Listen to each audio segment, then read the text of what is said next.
o programa vai ficar ainda melhor. Veja bem, imagine as cenas que são super comuns. A barulheira do cotidiano, buzinas, britadeiras, pessoas falando alto, principalmente se estiver num ambiente fechado, tipo boate, restaurante, fone de ouvido, meu Deus do céu, como nossos companheiros no dia a dia, é quase impossível fugirmos de tanta exposição aos decibéis. É ou não é? Mas a gente pode minimizar esses estragos a longo prazo aos nossos ouvidos. Quem fala mais sobre o tema é a fonoaudióloga Kátia Freire. Boa noite, Kátia. Obrigado por ter vindo, querida. Obrigada pelo convite. É um prazer estar aqui. Obrigado. O meu beijo tem vários decibéis, você viu? Tem. Vamos colocar um medidor de pressão sonora e a gente mede. Ai. Mas é uma coisa impressionante isso. Eu vejo cada barbaridade. E nós, né, que trabalhamos com voz, somos dependentes de vocês, né?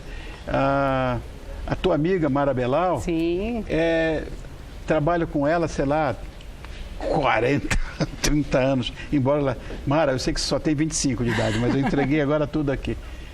Porque é de uma importância a fonoaudiologia tão grande, porque a gente prejudica, inclusive, que é a nossa pauta hoje, os nossos ouvidos no nosso cotidiano, no nosso dia a dia.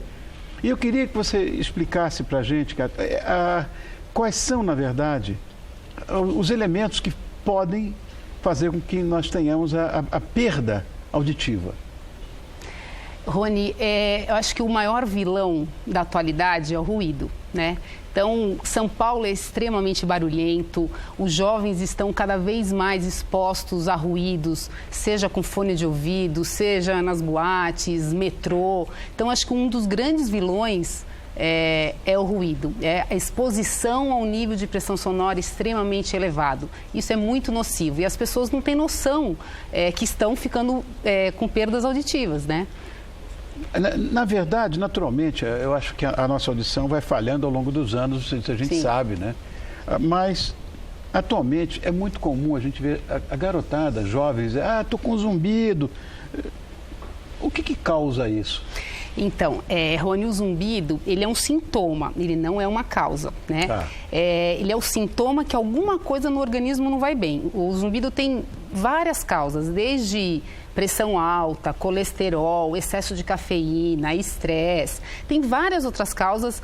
20% dos casos de zumbido não tem nada a ver com eventos auditivos, mas 80% dos casos tem uma relação com perdas de audição ou com exposição a níveis de pressão sonora extremamente elevados. Então, na garotada, o zumbido, quando ele sai de uma boate, quando eles usam os fones de ouvido, o que acontece? É um sintoma que naquele momento ele abusou, é uma fadiga auditiva, é um apito, ele aparece como um barulho para falar, olha, você abusou hoje. Tá? Começa a ter uma perda auditiva temporária que pode ficar permanente. Você tem aí, olha, em corte, né? Sim. O aparelho auditivo. Agora, que tipos de perda a gente pode ter de audição? Então, Rony, nós temos 3 tipos de perdas auditivas. A gente tem uma que nós chamamos de perda auditiva condutiva, que é alguma coisa que no caminho do som, o som está sendo conduzido para chegar até aquele caracol, que nós chamamos de cóclea, e no caminho do som tem alguma interrupção que causa uma perda auditiva condutiva. Pode ser uma cera, uma membrana timpânica perfurada, uma infecção, ou seja, na condução do som tem algum problema. É uma perda condutiva. Geralmente as perdas condutivas, elas são passíveis de tratamento, os otorrinos conseguem medicamentar, dá para fazer cirurgia, tem algum problema que pode... O Paulo Ponte, que trabalha lá como... Sim. Eu não estava ouvindo, Paulo, não estou ouvindo... Cera. Tirou. É uma perda condutiva. Ou então, às vezes, você tem otites médias por uma gripe, sinusite, isso é uma perda condutiva. Aí você tem as perdas auditivas que são sensório-neurais ou neurosensoriais, que é onde atinge ali dentro daquele caracol, que é a cóclea. Ali a gente tem células auditivas, que chamamos de células ciliadas, parecem cílios mesmo, células ciliadas externas e internas. Essas células auditivas, quando elas são atingidas e tem uma lesão, aí a coisa complica. A casa cai, porque a lesão é irreversível. Então, é irreversível? É irreversível. A maior parte ali na cóclea dessas células auditivas, uma lesão, é perda auditiva irreversível. Que é o que acontece, Rony, com a exposição prolongada a níveis de pressão sonora elevados. E você não percebe. Você vai um dia, você sai com um zumbido no ouvido de barulho, aí depois um segundo dia mais exposição e aí você vai ao longo do tempo adquirindo uma perda auditiva permanente. Ali é uma perda auditiva permanente que acontece na orelha interna. E você está dizendo que isso é uma coisa cumulativa, né? Que a pessoa ouvindo o tempo inteiro vai causar esse tipo de lesão irreversível. Nunca ouvi falar nisso. Sim, porque assim, Rony, quando você faz um show, você sai... Meu Deus, quando eu fazia... Pois é. Eu estourei tímpano, já tudo. Então, quando você faz um show e aí você abusou de ruído, de um nível de pressão sonora muito elevado naquele dia, você vai para casa ou vai para o hotel com um zumbido no ouvido. Verdade. Ou com uma sensação, se não for um zumbido, ouvido cheio, né? Uma plenitude auricular, ouvido cheio, parece que a banda inteira veio junto. Exatamente. Naquele momento, se eu fizer uma avaliação audiológica, você tem uma perda auditiva que a gente chama de temporária. Tá. Passam-se 14 horas... Então, o ouvido tem 14 horas de repouso auditivo e após esse período você voltou para o seu basal, para a sua saúde auditiva, para o seu limiar de audição. Só que se você fizer isso um dia, 2 dias, 1 mês, 2 meses, 1 ano, 2 anos, por um período muito longo, o que era uma perda auditiva temporária se instala e fica uma perda auditiva permanente. Então, esse é o perigo que essa juventude está correndo hoje. Porque se eu tivesse um decibelímetro, por exemplo, para medir a intensidade desse ruído que seria constante e tal, para ter essa perda definitiva, quantos decibéis?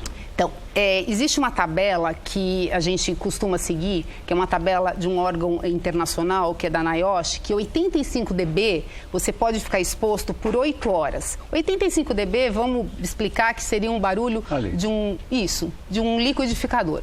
85 dB você pode ficar exposto por 8 horas. Mas olha que incrível, Rony. A cada 3 dB que aumenta a intensidade, diminui pela metade o tempo de exposição. Então, você vai para 88 dB podendo ficar somente 4 horas, 91 podendo ficar só 2 horas, 94, 1 hora, você chega a 109 dB podendo ficar somente 1 minuto e 53 segundos. Meu Deus. Rony, isso, você imagina o nível de ruído que essas pessoas estão expostas. Um fone de ouvido, um adolescente que pega um metrô com fone de ouvido. O carro inteiro ouve. Você entra no elevador e a pessoa, você sabe a música que a pessoa está ouvindo, né? Esses fones, eles não estão com isolamento acústico. Então, a partir do momento que não tem um isolamento, ou seja, você não isola o ambiente externo, você aumenta o volume para poder ouvir a música. Isso facilmente vai para 100, 110 dB. Ou seja, eles poderiam ficar expostos somente 1 minuto e 53 segundos. Porque se os fones... 1 minuto? 1 minuto. Se for a 110, 1 minuto. E aí você fica no metrô 2 horas, 2 horas e meia. É totalmente... Carnaval. Carnaval. Essa barulheira, 4 dias de folia, um pau comendo. Trio elétrico, eu não sei quantos decibéis tem ali, mas... por exemplo, trio elétrico, vamos falar dele. Então, o trio elétrico, se você for falar do folião, na hora que ele passa do lado do trio elétrico, ali dá uns 120, 130 dB fácil. Deus, então fica com 1 minuto. Os cordeiros que cuidam do trio elétrico, eles têm que usar um protetor auditivo. Porque se eles não usarem um protetor auditivo, eles com certeza vão ter uma lesão. Já os músicos, eles têm que se proteger, porque imagina a quantidade de som ali de horas, 6, 8 horas em cima de um trio elétrico e tem que usar o fone nas 2 orelhas. Isso é uma outra questão, né? O músico e os engenheiros de áudio, os técnicos, estão todos expostos a um nível absurdo de ruído. Então, o músico deve usar o fone nas 2 orelhas, com isolamento acústico, para que ele possa preservar, inclusive, a voz, não ouvir nada do lado de fora e vir somente pelo fone, e aí você controla essa intensidade que está indo para o fone. Porque se ele ficar a 110 dB no ouvido com esse fone, com certeza ele vai sair com zumbido. Então, todo o trabalho da fonoaudiologia, o que a gente gosta de fazer na parte da audição com os músicos e com as pessoas que estão expostas é preservar. Obrigado, Kátia, por ter vindo. Kátia Freire, fonoaudióloga, que